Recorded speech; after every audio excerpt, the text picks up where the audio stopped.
And today, I'm going to be telling you a very sad story. I need you to have your face towels close to you, your handkerchiefs. And if you are wearing glasses, take out your glasses because you soon are going to be wiping off.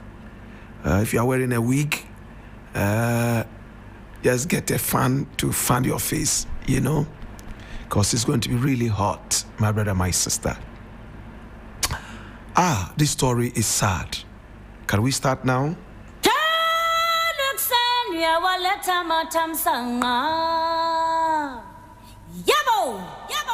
Today, my brother, my sister, I'm talking about Nigeria's very first female pilot. Now, the very first female pilot is this woman you see here, Hadiza Lantana Oboh. Hadiza is spelled H-A-D-I-Z-A. Lantana is L-A-N-T-A-N-A. Oboh is O-B-O-H. Hadiza Lantana Oboh was born in 1959. My brother, my sister, and while she was growing up, she was just interested in flying. She was discouraged from the start because all the pilots in Nigeria were males. It was not something women did. And it was never ever thought at the time that a woman could be a pilot, especially in Africa, maybe in Nigeria. My brother, my sister,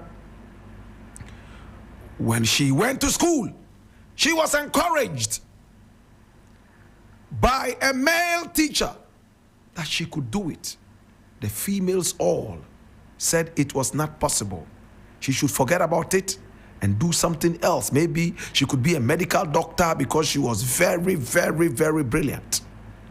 But she was not interested in being a medical doctor, even though it was so prestigious in the days and even now. She didn't like to see blood. She hated blood.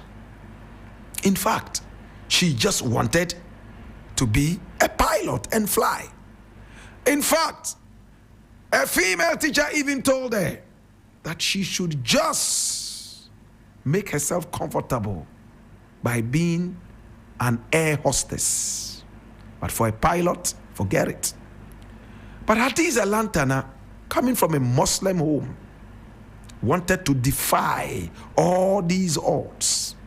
Even her own parents did not give her a dog's chance. But she went to school. She battled it out. In fact, she went to school and she was able to go to the flying school.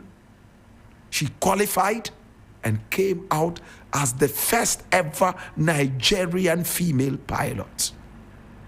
My brother, my sister, when she came out, the Nigerian Airways will not even take her because they didn't see a woman pilot to be anything good to write home about.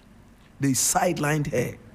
She started flying, my brother, my sister, with different airlines, privately owned airlines in Nigeria and beyond. My brother, my sister, this is the woman we are talking about. Hadiza Lantana Oboh. Oh my God, beautiful and bold. She didn't have a boyfriend. Neither did she have children. She was just focused on what her interest was: flying. She flew like a man. In fact, when she flew the plane, her taking off was better than 99% of all the men who flew in her days.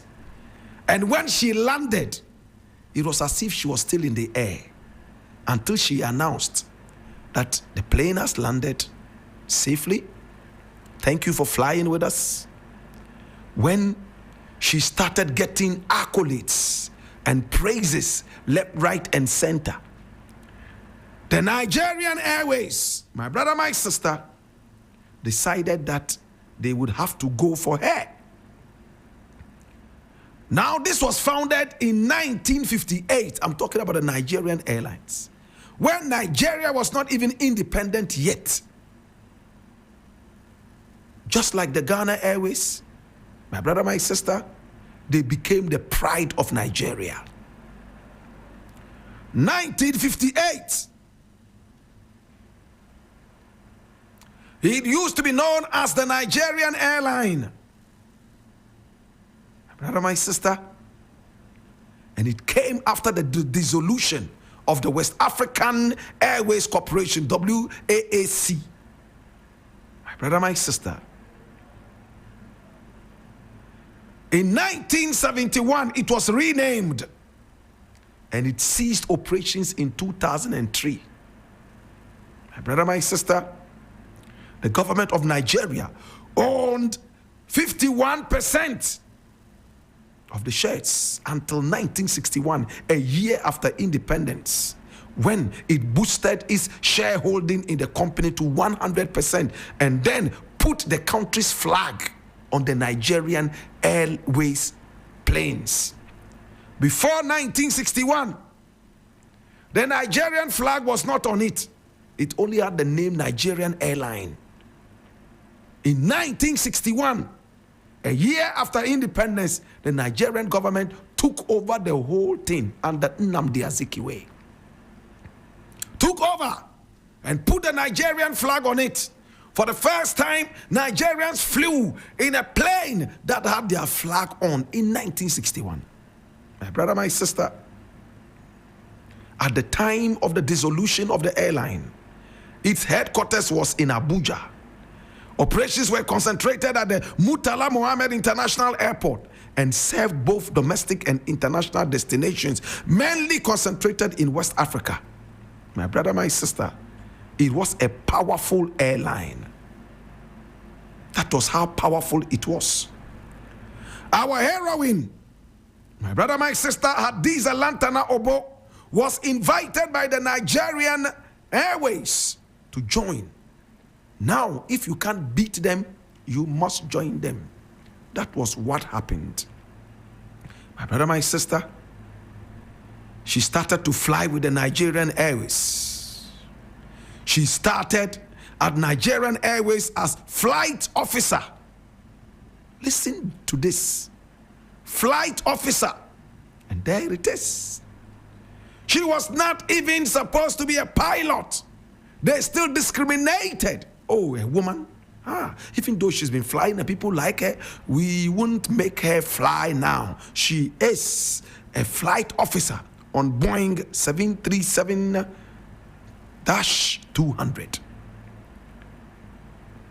Boeing.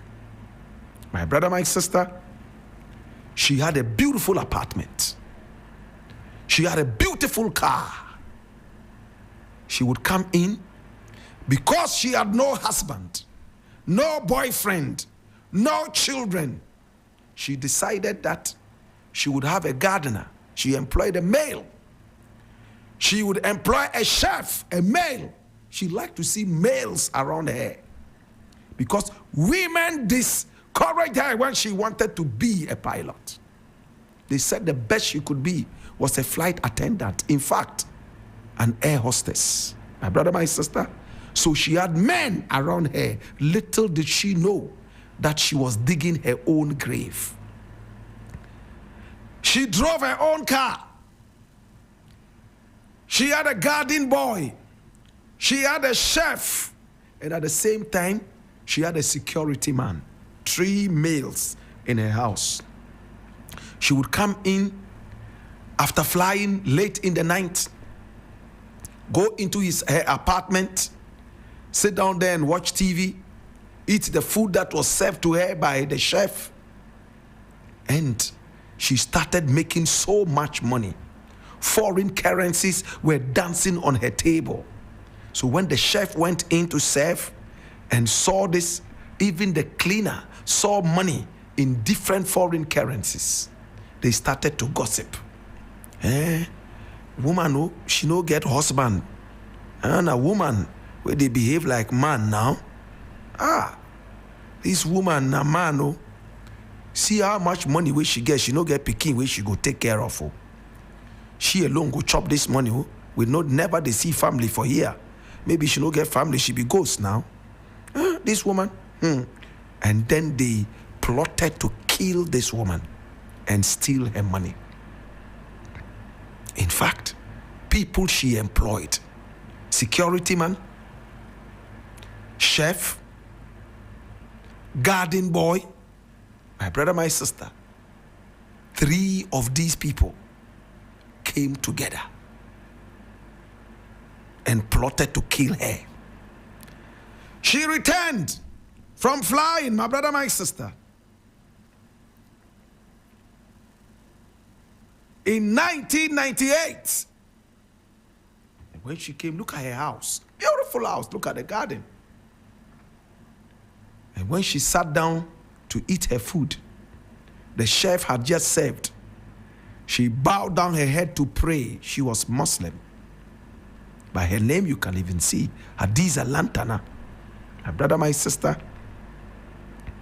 The moment she bowed down her head, the chef got the security man to hold her neck and use a belt to try to strangle her. She turned and saw who was trying to kill her, and she started begging. Oyo aya ankuri kuya ankuri na roko nku kuya ankuri mekuche so na abaku. What is it that you want? I'll give you. She spoke Yoruba. She spoke Hausa to them because they were different people who spoke different languages. She asked them, what do you want? Just take it and leave me. I beg you. Lie. They strangled her, squeezed her neck. 3 men until she laid flat dead. You know what they did? Because nobody ever visited her in her house, they carried her quietly into the septic tank you see up there. Top right. Septic tank. Shithole. I beg your pardon. And threw her inside the septic tank and sealed it fresh with cement, 9 cement, and lived in the house. The security man who was responsible for breaking her neck and killing her was the one who went into her apartment, her master room. He was the man who was staying there. The chef took the guest room, and then the garden boy took the other room. They had a spare room where they brought different kinds of people to fornicate and misbehave with. The woman's car, they turned into a taxi.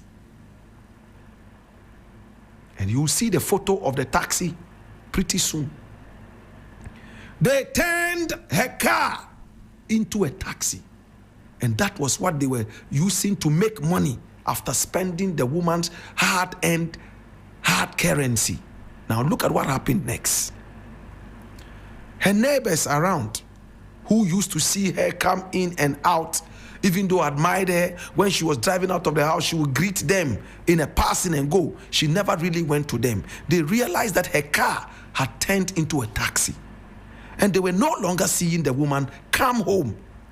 So they approached this woman, her house, and asked the security man, who was now the landlord of the house, where is Auntie Pilot? Oh, Auntie Pilot don't fly out, oh. She don't fly. She did Canada. She did every day. They gave a different country where she had flown to. Oh, and people believed them. But when they saw the car become a taxi, they knew that Auntie Pilot was more than just rich to run a taxi. In those days, she was the only female pilot in Nigeria. Everybody wanted to fly with her. She had money. She was kind.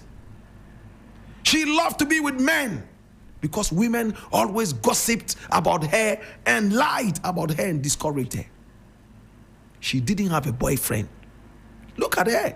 Solid woman. My brother, my sister. So they reported to the police, the neighbors. It was a high-profile area. Buklong people. They were seeing these riff-raffs come in and out of the house. Sometimes they were even smelling kai in the house. You know kai? Bonsam Tower. And they knew Mami Pilot didn't smoke kai kai. My brother, my sister, see what happened now. The police descended into the house. They saw the taxi and they asked where the taxi was from. Say, oh, they started to lie. That was when the police suspected more. They went into the bedrooms and realized that these riffraffs had taken over the whole house and removed even the photos of the woman. They broke so many things in the house because they were not used to living in high-profile areas. And when the police looked at the back of the house, there was a new cement that was over a certain manhole. My brother, my sister, when they broke it open, it was the septic tank was broken open, and this was the body of the woman.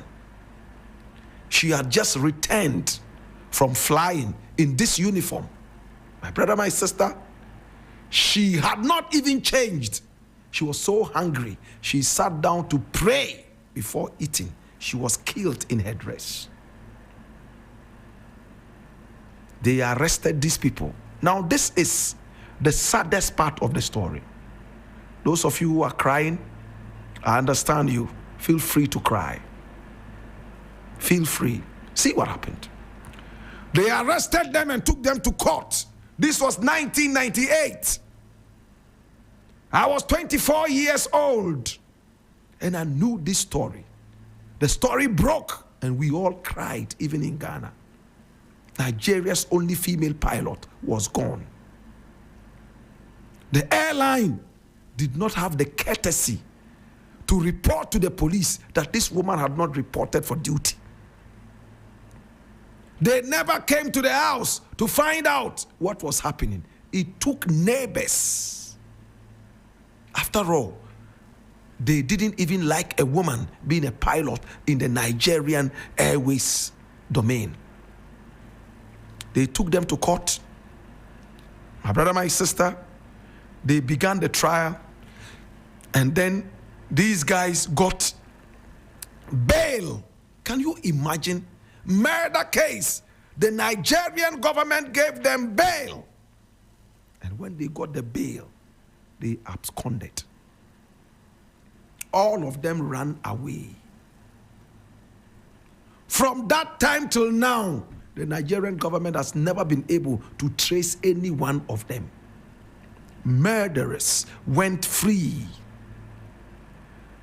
The addresses that they gave, that they lived in, stupid Nigerian police, my brother, my sister, realized that these people were living in this woman's house, yet they still asked them for their addresses. When they went to the addresses, it was fake. There was nothing like that. There was no house. The addresses they gave them pointed to gutters and pointed to shops. The police did not do due diligence to go to the houses and find out if the addresses were right. No. These people broke bail and ran out. From that time in 1998 up till now, they have never been traced. This woman died for nothing. Her perpetrators were never ever arrested and punished. Today we remember this woman. Anytime I think about this woman, it brings tears into my eyes. Oh, mommy. Yeah, mommy, when you have me go what? Mommy, me say when you have me go. Mommy. Yeah, mommy, me no me go what? Mommy, me no me go. Yeah, mommy, for me go what? Yeah, mommy. Yeah, mommy. Yeah.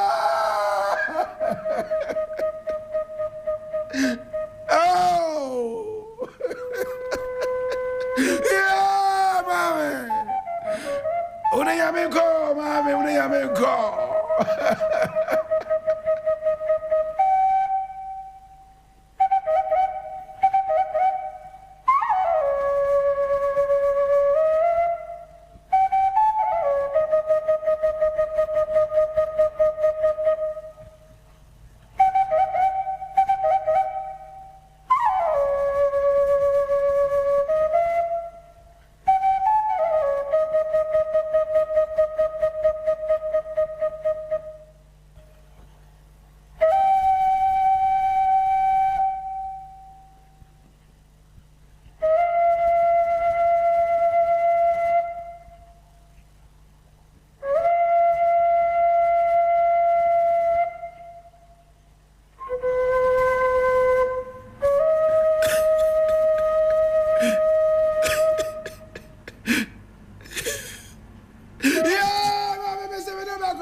Mami Fabiko, Minubeko. Yeah, Mami Miss Minubeko Wate, Minubeko. In the burden of knowledge, I ask you, now that you know the story of Hadiza Lantana Oboh, what would you do? Biane, Niole, Miniobafe, Zunda Kagane, Mezaka Yini. Yeah, Papango Bokaya Nang, Fifia Yenya, Nukai Nawo, Banayon, a beden. Lela and Jima Singer Bekone, Lela and Jima Singer Berry. It's been the African History class. And today, we have been telling you the start story of Nigeria's very first female pilot. The emperor, the conqueror, the champion, the lion is here.